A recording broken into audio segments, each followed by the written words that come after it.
in the process was whether or not the timing of the adoption of any such rule, and again, recall that a rule might not be adopted, but the timing was something that was explicitly asked so that every stakeholder, everyone who had an interest and an idea and insight into this process could provide their information to the department's folks working on the standard about what the timing should be. So I trust that this process works. It's the most transparent process I've ever seen in my life. And I come from California, so I know regulation. I will tell you that I believe that because of the considerations that are already legislatively mandated and the participation of every stakeholder who brought his or her analysis to the table, I think there's when was that rule first, when was that idea first promulgated? I'm sorry, say that. When was that idea first promulgated? I apologize. To make transformers out of amorphous steel. Oh, the idea is not to make transformers that use amorphous steel as their core. It was propagated by the requirement, both legislative and court-ordered requirement, that we review the existing standards, which hadn't been reviewed since. What was the timeline on that? When did that happen? The existing, the last time this was looked at was... I'm talking about the first time. The first time for this current standard? Mm-hmm. Oh, I don't have the exact date, but whenever... Did you say 1 year, 2 years, 3 years previous? It's probably been, and I apologize because I didn't work specifically on that phase of this process, so I don't know for sure, but I would tell you that the process is such that folks in the Office of Department of Energy are continually looking at what the advancements are in technology. Well, I get that, but what I'm concerned about the time frame is, are we going to have a requirement that our supply chains, quite frankly, aren't going to catch up with? And let me move on because I'm going to run out of time here. Good morning, friends. This is official. Major changes are expected to go into effect. The exact amount that Social Security beneficiaries will see their monthly payments increase has been unveiled. Experts say it's possible for Medicare premium hikes to weaken millions of seniors' upcoming raise. So friends, today I'll be sharing with you what you need to know. So please make sure that you watch until the end of this video. Also, in a video later today, I will be announcing several winners for the Walmart gift card giveaway. If you would like to enter the weekly giveaway, friends, please make sure that you click and like several of my videos and then comment below the keyword of each video that you watch. The more videos that you comment on, friends, the greater your chances of winning the giveaways. According to the Motley Fool, in 2022, inflation wreaked havoc on consumers, leading the Federal Reserve to take action by hiking up interest rates in an effort to cool the economy. And the Fed's efforts seem to have worked. Inflation levels have moderated in 2023, resulting in much-needed relief for cash-strapped consumers. Meanwhile, earlier this year, Social Security recipients saw their benefits rise 8.7% in conjunction with the largest cost of living adjustment. This year's COLA far surpassed the 5.9% COLA that beneficiaries received in 2022, and that was considered huge at the time.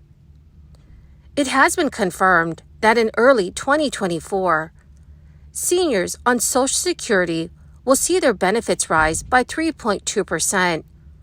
While it's not as robust as 8.7%, it is worth noting that in recent years, we have seen COLAs that have been much smaller. Since 2008, seniors have had 3 years with no COLA at all. And in 2021, Social Security recipients only received a 1.3% boost. A 3.2% COLA could still do a fair amount of good for Social Security beneficiaries. That is, if a giant Medicare Part B hike does not affect things. Seniors who are enrolled in Medicare and Social Security at the same time have their Part B premiums deducted from their benefits automatically, but a significant rise in the cost of Medicare Part B may eat away at next year's COLA. Also, Medicare Part B costs are expected to rise in 2024 because of the added costs that the program is expected to incur. By contrast, in 2023, the cost of Medicare Part B actually decreased, allowing Social Security recipients to enjoy their COLA in full. So after accounting for a rise in Part B costs, next year's Social Security raise may not end up being so much. My dear friends, what are your thoughts on this? And do you think that benefits should be increased by more? Please let me know in the comment section below. Also, friends, according to Reuters, Representative Steve Scalise, who Republicans picked to be the next Speaker of the U.S. House of Representatives, has officially dropped out of the race. This news comes as his party failed to resolve its divisions, sending the chamber into its 10th day without leadership. Scalise, the majority leader, had secured his party's nomination to replace ousted Speaker Kevin McCarthy, but was still short of the 217 votes needed to be elected on the House floor, as several of his fellow Republicans said they would not support him. Republicans could afford no more than 4 opposing votes if they wanted to end the House leaderless bout that has already lasted 9 days. Representative Scalise has said, "I just shared with my colleagues that I was withdrawing my name as a candidate for our Speaker designee." If you look at over the last few weeks, if you look at where our conference is, there is still work to be done. Republicans concluded a meeting on Thursday night without coming to an agreement on who would be their nominee. But lawmakers will meet again this week. Republicans had hoped to avoid a repeat of the spectacle that occurred in January, when hardline conservatives forced Kevin McCarthy to endure 15 floor votes over 4 days before winning the gavel. Several Republicans earlier said they would stick with Scalise's rival, Jim Jordan, who lost out in a vote on Wednesday.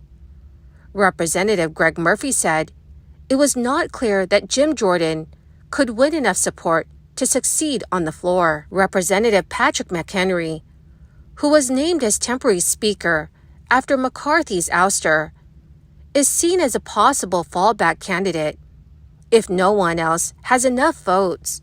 Some Republicans have also suggested that to work around the pause caused by the lack of permanent speaker, McHenry's temporary powers could be enhanced. So, dear friends, what are your thoughts about what's going on in our government? Please let me know what your thoughts are in the comments section below. Well, my awesome and amazing friends, thank you, friends, for being part of this community. I will be announcing several winners for the Walmart gift card giveaway.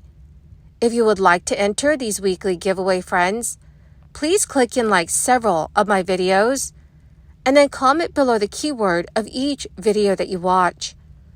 The more videos that you comment on, friends, the greater your chances of winning the giveaways. Thank you, and have a wonderful and very blessed day.